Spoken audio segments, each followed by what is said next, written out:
حضرت ابراہیم علیہ السلام جد الانبیاء کے لقب سے مالا مال ہوئے، شرف، عزتیں، مقامات رفیع، خلت الہیہ کا تاج آپ کا مقسوم ہوا۔ لیکن تاریخ دیکھیے کہ جس ماحول میں آنکھ کھولتے ہیں وہاں چاروں طرف کفر ہی کفر پھیلا ہوا دکھائی دیتا ہے۔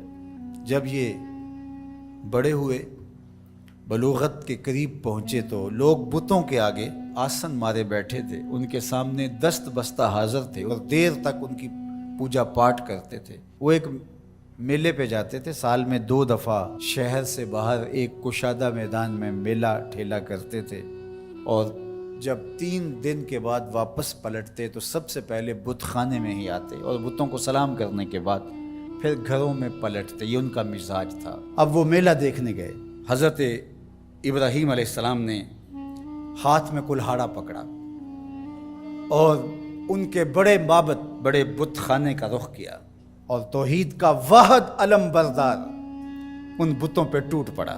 فجعلہم جزازا، ٹکڑے ٹکڑے کر کے رکھ دیا، لیکن بڑے کو چھوڑ دیا اور کلہاڑا اس کے کندھے پہ رکھ دیا۔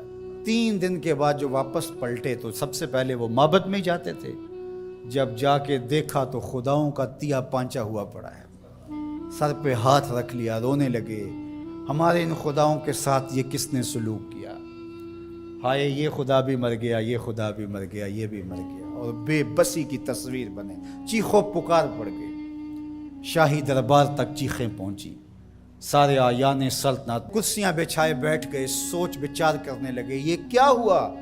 من فعل ھذا بآلہتنا انہ لمن الظالمین، ہمارے خداؤں کے ساتھ یہ کس نے کیا؟ بڑا ظالم شخص ہے جس نے یہ کیا، بڑے قہر میں، جلال میں۔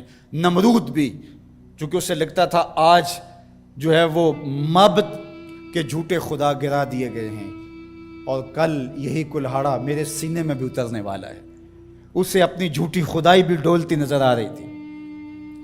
وہ کہنے لگا کون ہے جس نے ہمارے ان معبودوں کے ساتھ کیا؟ قالوا سمعنا فتى يذكرهم يقال له ابراہیم۔ تو کچھ لوگوں نے کہا ایک نوجوان ہے اس بستی میں جس کا نام ابراہیم ہے۔ بتوں کے خلاف اگر کوئی بات کرتا ہے تو پورے ماحول میں وہی کرتا ہے، پورے شہر میں وہی بتوں کی برائی کرتا ہے، ورنہ تو سب بتوں کے ماننے والے ہیں، پجاری ہیں۔ کہا سب لوگوں کو جمع کرو، آیان سلطنت بھی، وزراء بھی، مشیر بھی، عوام الناس کا جمع غفیر، کہا بلا کے لاؤ انہیں، تاکہ لوگ اس بات کی گواہی دیں کہ واقعی یہ بتوں کے خلاف بات کرتا، اگر یہ بات ثابت ہو جائے تو پھر ہم کڑی سزا دیں گے، عبرت کا نشان بنائیں گے۔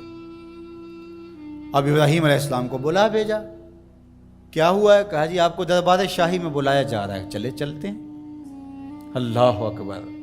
توحید تو یہ ہے کہ خدا حشر میں کہہ دے یہ بندہ 2 عالم سے خفا میرے لیے تھا۔ تو حضرت خلیل جب پہنچے تو انہوں نے جاتے ہی حملہ کیا، قالوا اانت فعلت ھذا بآلہتنا یا ابراہیم، ہمارے ان خداؤں کے ساتھ یہ سلوک ہے ابراہیم تم نے کیا ہے؟ تو انہوں نے بڑے زور سے جب دھماکہ خیز انداز سے پوچھا تو جناب ابراہیم نے کیا جواب دیا؟ قال بل فعلہ کبیرہم، بڑے نے کیا ہوگا، اسلحہ تو اسی سے برآمد ہوا ہے نا، یہ لڑ پڑے ہوں گے، یہ کہتا ہوگا میں بڑا ہوں اور چھوٹے مانتے نہیں ہوں گے، لڑائی ہوگی، تو یہ بڑا تھا، اس نے سب کو کاٹ کے رکھ دیا، پوچھ لو اس سے، کلہاڑا بھی اس کے پاس ہے۔ پھر کہا چلو یہ نہیں بتاتا، یہ نہیں بتائے گا، بڑا پاپی یہ نہیں بتائے گا، لیکن چلو ان سے پوچھ لو تمہاری ٹانگیں کس نے کاٹی، تمہارے کان کس نے توڑے، تمہاری انگلیاں کس نے توڑی، تمہارے پیٹ کو کس نے چاک کیا، تمہارے دانت کس نے توڑے، ان سے پوچھ لو، یہ درد کی بپتا سنا دیں، دکھ کی کہانی سنا لیں، ان سے پوچھ کے مقدمہ درج کر لو، FIR کاٹ لو، پھر سمجھ آ جائے گی۔ اللہ اکبر! یہ اتنی سخت کاٹ تھی اور یہ وار کلہاڑے کے وار سے بھی سخت تھا۔ قرآن کہتا ہے کہ وہ اپنے گریبان میں جھانکنے لگے۔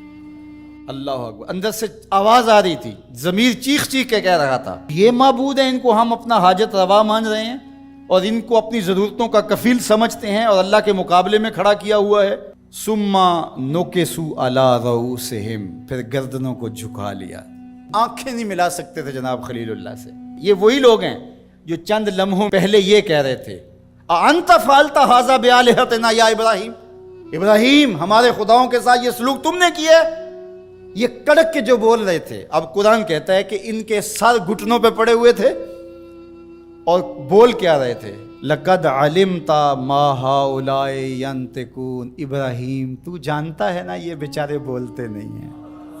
اللہ اکبر۔ اب اسی موقع پہ، اسی جگہ پہ حضرت ابراہیم ان کو لانا چاہتے تھے، یہ سب کچھ کیا اس لیے تھا۔ اب جناب ابراہیم علیہ السلام کھڑے ہوئے پورے جلال کے ساتھ، پوری شان کے ساتھ، اللہ کی تائید کا جھنڈا خلیل اللہ کے ہاتھ میں ہے، پیغمبرانہ شان ہے، لہجے کے اندر جو ہے بانک پن ہے۔ قال افتعبدون من دون اللہ ما لا ينفعکم شیئا ولا یضرکم اف لکم ولما تعبدون من دون اللہ افلا تعقلون۔ آپ نے فرمایا ان کو پوچھتے ہو اللہ کے سوا جو نہ تمہیں نفع دے سکتے ہیں نہ تمہیں نقصان دے سکتے ہیں۔ پھر اتنی زوردار ضرب کہ ان کے عقیدے پاش پاش ہو کے رہ گئے۔ اف لکم، توف ہے تمہارے اوپر، افسوس ہے تمہارے اوپر، وَلِمَا تَعْبُدُونَ مِن دُونِ اللَّهِ، اور ان پر بھی افسوس جن کو تم پوچھتے ہو، تمہارے میں عقل نہیں ہے۔ اللہ اکبر۔ اب کوئی دلیل آگے موجود نہیں تھی، اور جب دلیلیں ساکت ہو جائیں تو پھر لوگ جو ہیں وہ دوسرے انداز میں اتر آتے ہیں۔ اب انہوں نے کیا کہا؟ اگر کچھ کرنا چاہتے ہو تو ان کو جلاؤ، اس کے علاوہ کوئی راستہ نہیں ہے۔ اب ایک چخا تیار ہونے لگی۔ اچھا، ایک شخص کو منظر نامے سے ہٹانے کے لیے تلوار کا ایک وار کافی نہیں تھا، لیکن وہ نشانی عبرت بنانا چاہتے تھے۔ بہت بڑا الاؤ آگ کا تیار کیا جانے لگا، جس میں مہینہ 2 مہینہ مسلسل اس کے اندر ایندھن ڈالا جاتا رہا۔ پھر جب اس کو آگ دی گئی تو ایسی آگ بھڑکی کہ کئی میلوں سے اس کے شعلے نظر آتے ہیں، اور کوئی افق سے گزرتا ہے پرندہ تو وہ بھی جل بھن کے کباب ہو کے اس کے اندر گر پڑتا ہے۔ اللہ اکبر۔ حضرت ابراہیم علیہ السلام بیٹھے ہیں، بدن کو جکڑ دیا گیا، منجنیق میں ڈال کر گھمانے لگے۔ حضرت جبرائیل امین نے عرض کی کہ اگر آپ کہیں تو رب کی بارگاہ میں عرض کروں یہ مشکل ٹل جائے۔ کہا مجھے آپ کی کوئی حاجت نہیں۔ تو کہا پھر آپ ہی تو واحد نشان ہیں توحید کا اس دنیا کے اوپر، تو آپ اللہ سے خود ہی عرض کر لیجئے۔ کہا مجھے ایک بات بتاؤ کہ ان کافروں کے دل میں کس نے ڈالا کہ مجھے جلایا جائے؟ کہا رب جلیل نے۔ کہا اگر جلیل کی یہ مرضی ہے تو خلیل کی بھی یہی مرضی ہے۔ جے سونا میرے دکھ وچ راضی، جے سونا میرے دکھ وچ راضی تے میں سکھ نو چلے ڈاواں۔ کہ اگر رب کی یہ مرضی ہے تو اس کے عبد کی بھی یہی مرضی ہے۔ اللہ اکبر۔ اب جب منجنیق کو گھما کر کے آگ میں ڈالا جانے لگا تو کارکنان قضاء و قدر کی چیخیں نکل گئی۔ حوران بہشتی نیچے جھک جھک کے دیکھ رہی تھی، مالک قیامت آنے والی۔